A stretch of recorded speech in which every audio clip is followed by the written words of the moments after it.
Hello বন্ধুরা, আশা করি তোমরা সকলে ভালো আছো। এই গরমে ভালো থেকো, আর ভালো থাকার জন্যই আমি এই জিনিসটা তৈরি করেছি। প্রথমে আমি পেঁপেগুলোকে সুন্দরভাবে কেটে নিলাম বীজ ছাড়িয়ে। তারপর একটা মিক্সি জারের মধ্যে পেঁপেগুলো দিয়ে দিলাম। আমি একটা গোটা পেঁপে দিয়ে করেছি। পেঁপেগুলো একটা মিক্সি জারের মধ্যে দিয়ে দিলাম, আর আমি একটু দুধ দিয়ে দিলাম। দুধটা দিলে খেতে খুব সুন্দর হয়। আপনার দুধ যদি না থাকে এমনিও করতে পারেন। এরপর ওর মধ্যে দিয়ে দিলাম চিনি। মিষ্টিটা নিজের ইচ্ছে মতো দেবেন। আর দিয়ে দিলাম কয়েকটা আমন্ড। আমন্ড যদি না থাকে কাজুও দিতে পারেন।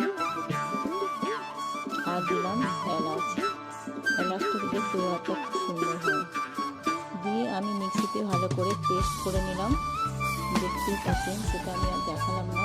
দিয়ে একটা কাঁচের গ্লাসে বা কাপের মধ্যে ঢেলে নিলাম।